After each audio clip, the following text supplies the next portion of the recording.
So, welcome to AP American Government. This is the first unit of the course, and what we're going to be looking at in this first unit is we are going to be analyzing some of the underlying factors, some of the different theories and things like that that we would look at with the formation of government. As we move throughout the course, we will look more in depth at the branches of government and look at kind of what each one of those branches of government does. We'll look at civil rights and civil liberties. We'll look at policy, elections, media, all sorts of things that interact and deal with the government. But the first thing that we're going to look at here is we're going to look at the idea of democracy and kind of how we get to democracies and different theories of governments and things of that nature. So the first question that we have to ask ourselves is what is a government? A government is the institution through which a society makes and enforces its public policies. And all public policies are the laws that a government passes, the rules and laws that we have to follow as citizens. And the institutions, it's going to vary based upon the country that you are in, but the institutions that we have in the United States are really the three branches of government. We've got the executive branch, which most of the time includes the idea of the bureaucracy, which are the actual institutions that put those policies into effect. We've got the legislature that is responsible for the creation of those policies, and we have the judiciary, which is responsible for ensuring that the policies that are passed coincide with what the Constitution says. So when we look at what a government is made of, it's made up of the people who exercise governmental power and individuals who have authority and control over people. And when you look at it within a democratic society and the way that individuals within our own government get put into power, it's through the concept of voting. All right, so we get to go to the polls, we get to vote for those individuals, and we give those people power over us in order to be able to protect our things and to protect ourselves. So when we look at public policy is a choice that government makes in response to a political issue. And there are lots and lots of different political issues that we deal with within our society. We look at issues such as gay rights. We look at the concept of abortion. We look at global warming. We look at health care. We look at the economy. All of these things are major concepts that we deal with within our own society. So when we look at what a democracy is a means of selecting policymakers and organizing the government so that the policy reflects citizens' preferences. So you get to go vote for the things that you want to see go into place.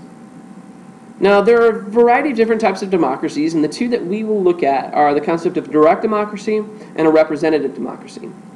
A direct democracy is something that we really don't participate within this government. There are rare occasions in which we get to vote for actual laws and things like that.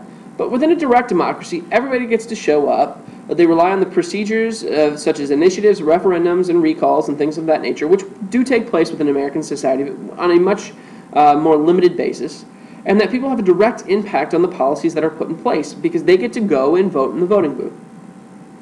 Now, unfortunately, within the United States, during a presidential election, we're lucky if we get 55 to 60% of the American population to show up.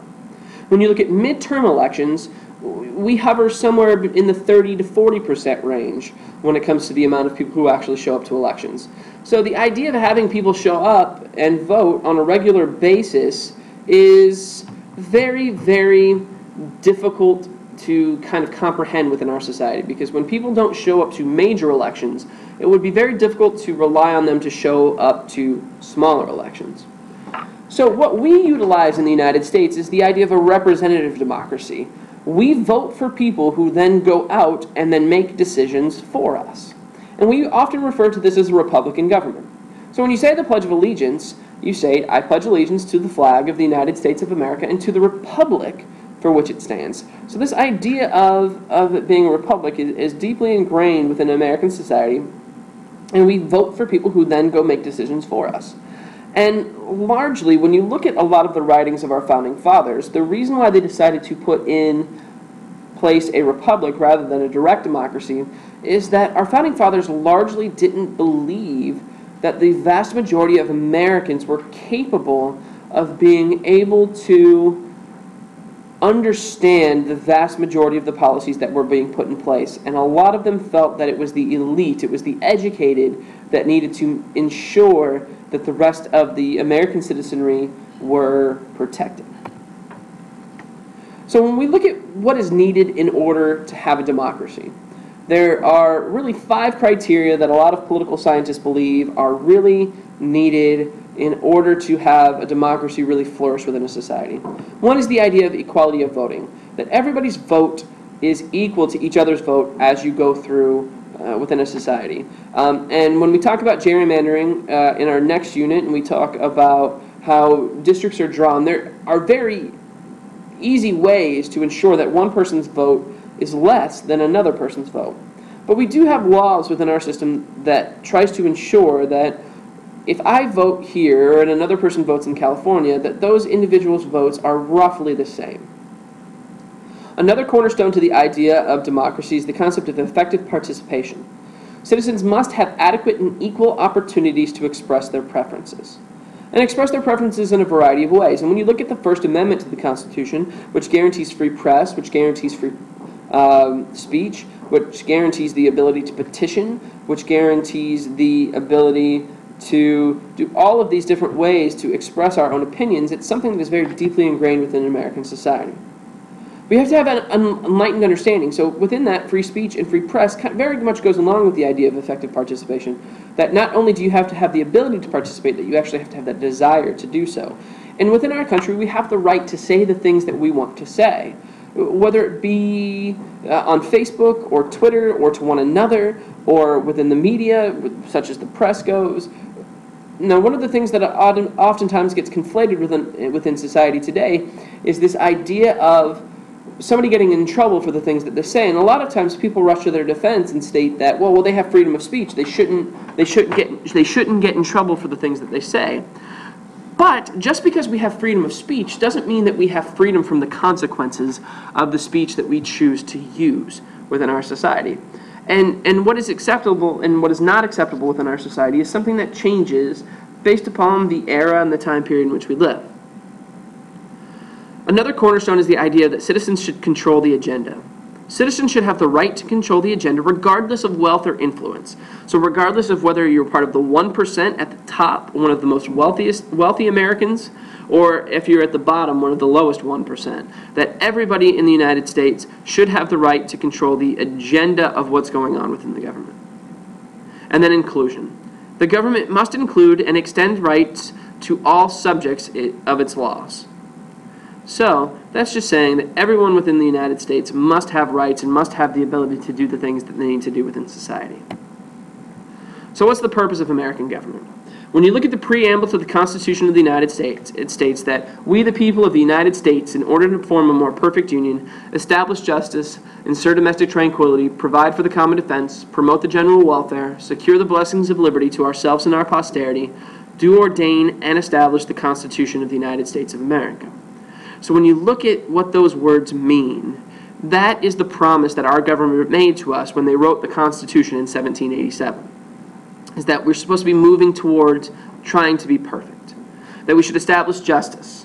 And the concept of justice is something that's very open to interpretation as far as what justice is, and it's a constant battle we fight within our own society of what is justice.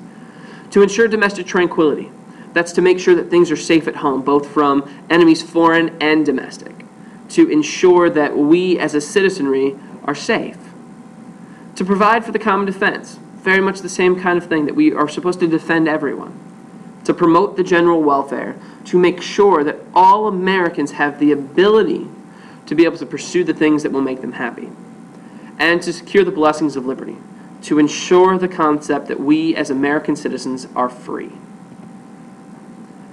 So some terms to know, some things that we need to understand as we go through our course, is that the United States is supposedly based upon majority rule. And this is the practice of following the will of over half of the voters. Now, as we kind of alluded to near the beginning of this presentation, is the idea that very few people actually show up to elections. So you got to think about it. Even if 60% of Americans show up, and you have to have a majority to be able to win, so we'll say about 31%. Of that 60% of voters that show up have to be able to express their preference for who they want their leaders to be. That means that only 31% of Americans are responsible for choosing the president. So when you look at it with that concept, we have a very small minority of people within the United States that are responsible for picking the leaders that we put in place within our Congress, which is something that we absolutely need to fix within our system. It's something that's quite disconcerting when you look at how the American system of government is supposed to function. Now, one of the good things that we do have within our system is the idea of minority rights. And when we talk about minority rights here, we're not necessarily talking about skin color or ethnicity. What we're talking about is that it's the losing side, that losing side in an election still has the ability to speak out against the practices of the majority in order to be able to demonstrate why they think that their perspective is the correct perspective. And that is something that exists mostly within the Western world. But there are a lot of places within the world that if you try to express a differing opinion from that of the majority, that you would end up running into issues of legal prosecution. So what are some theories of democracy? There are 3 different theories of democracy that we're going to look at throughout the course, and we're going to briefly look at them here, and we'll look at them more later on as we get farther into the course. One of the theories that we look here is the idea of the pluralist theory, which is known as group politics. The pluralist theory states that groups with shared interest influence public policy by pressing their concerns through organized efforts. So the idea behind the pluralist theory is that you've got organizations like the NRA, National Rifle Association, you've got NOW, which is the National Organization of Women, you've got the UAW, the United Auto Workers, and there's tons and tons and tons of interest groups within our society. Is that all of these interest groups are vying in order to get policies passed that will benefit their own perspective. But the idea behind the pluralist theory is that since you have so many of these groups all fighting for prominence within the system, that no one group is going to be able to gain major traction and be able to dominate the government. Everybody's going to get a little bit of what they want, but nobody's going to get all of what they want. So that's the pluralist theory. The elite class theory states that it is the elite upper class of individuals that pull the strings of government, so the rich and the educated. And the belief of the elite class theory is that even though the pluralists, that these interest groups, these smaller interest groups, may win a battle here and there, that it is always the elite that is going to dominate the things that happen within the government. And the last theory of government that we're going to look here, last theory of democracy we're going to look here, is the idea of hyperpluralism. Hyperpluralism states that many groups, not just elite ones, are so strong that the government is unable to act. And they're so strong because the government is constantly trying to gain votes in order to be able to keep their jobs within that government. And it is believed that when these groups lose the legislative battle, that they continue to force their position by using the court system, by litigating, by suing. And that what ends up happening is that we're so busy fighting legal battles, and we're so busy trying to make all of these other groups happy, that the legislative power is diminished, that budgets, they blow up, that we're spending too much money within our system, and that we end up passing laws that are contradictory to one another. The last thing that we're going to look at here is this idea of major political theories within, throughout the world and throughout history. The first theory of government that we're going to look at here is the oldest, and it's the idea of the force theory. And the force theory is the idea that it's the biggest, baddest guy on the block that walks around and threatens everybody else and forces them to do the things that they want to see done within the society. You would go back to caveman days. It's the idea of like the silverback gorilla when you look at how gorillas function. That it's the silverback gorilla is the biggest, strongest one. And they are the ones that have the ability to be able to dictate what all of the other gorillas are going to do. And that when another gorilla gets strong enough to be able to challenge them, to be able to force them out of that position, then that is the individual that ends up taking over. And that's very much what you look at within the force theory, even within human beings, is it was the idea that it was the biggest, strongest guy that could beat everybody else up, could force them to do what they wanted them to do.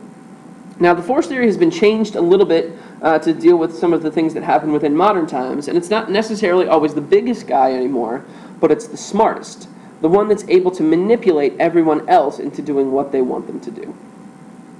Then you've got the evolutionary theory. The evolutionary theory generally has to do with natives and tribal societies and things like that. And the idea behind the evolutionary theory is that the head of the family eventually became the head of state after years of interweaving family connections. And we're really not going to spend a whole bunch of time talking about the evolutionary theory within this class, but it's something to look at and something to kind of understand as we go through. The two major political ideas that we're really going to focus on within our class are the idea of the divine right theory and the social contract theory. And the reason we really look at the divine right theory is because the divine right theory is the concept that we fight against with the social contract theory. The divine right theory states that it is God that put the ruler on earth to rule, and this theory is really present through much of the 15th through the 18th centuries. And it's with the idea of the Enlightenment, which is something that we're going to talk about as we move throughout this unit, that it is the Enlightenment that brings us the social contract theory. You have individuals like Hobbes and Locke that argue that the divine right theory really doesn't make any sense. And they state, especially Locke, that when a ruler gets power, it's because the people allow that ruler to gain power, and that with that power comes a contract.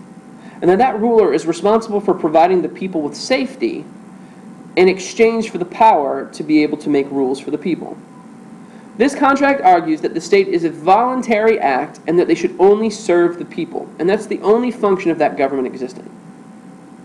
Locke then argues, and many people within the Enlightenment argue, that if that contract is broken, if the ruler is not adequately providing for the people that they are supposed to be ruling over, that it is the responsibility of the people to overthrow that government and institute one that does a better job of protecting their own interests.